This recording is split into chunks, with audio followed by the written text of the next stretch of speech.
Okay guys, thought I'd do a quick brake job with you, just show you what I'm doing. I thought I'd try these organic. They're not very expensive. I'll put a link down to them. They came off of Amazon. But these are the front brake pads. I actually bought a set, so I got the fronts and the rears.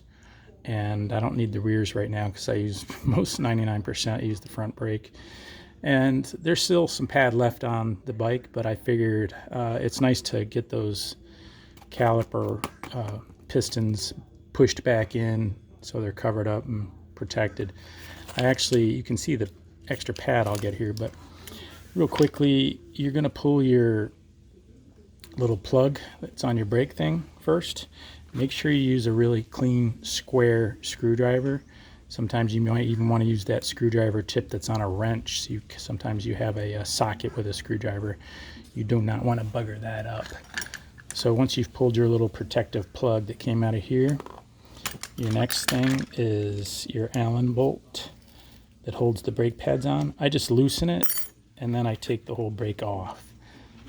And therefore, I don't even have to take the wheel off for this job, which is nice. I just did the front wheel bearings last week, and I didn't have the brake pads. Otherwise, I would have done it all at the same time.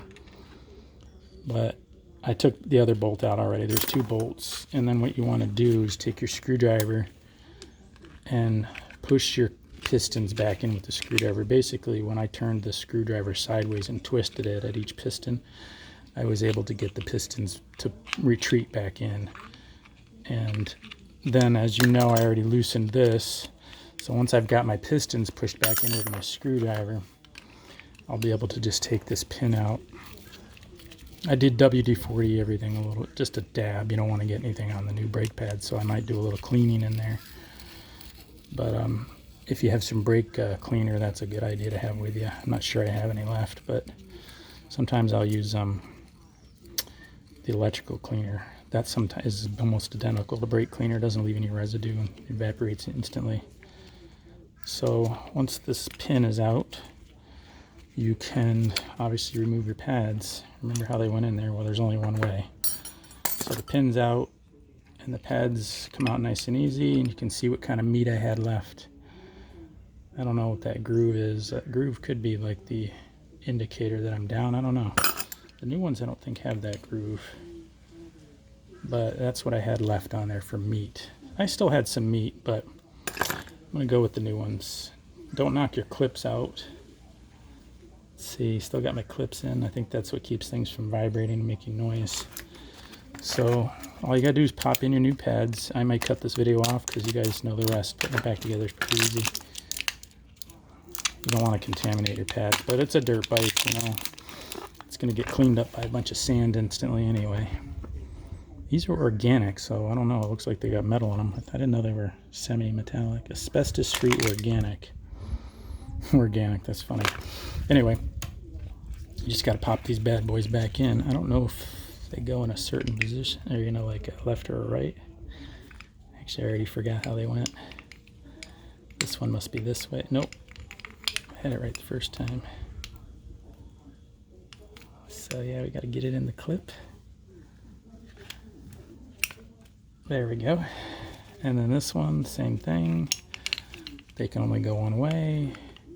So I got enough room to get my rotor or disc back in there. Make sure of that. Where are these little suckers? Okay, they're in there. And I'll just gently push them into place with the screwdriver.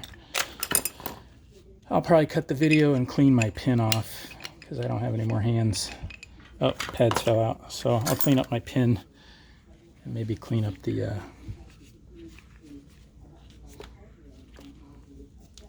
brake area a little bit with some brake spray, and then pop those back in. But it's literally like a 10-minute job.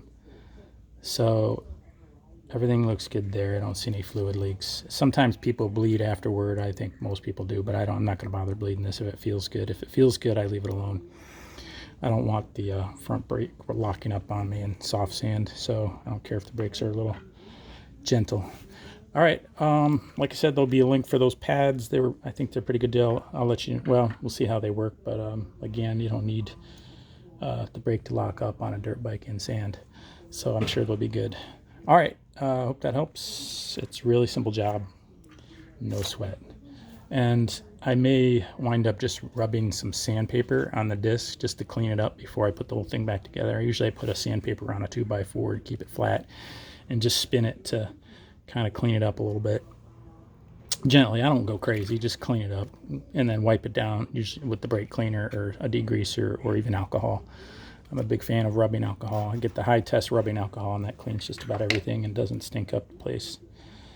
All right, talk to you later.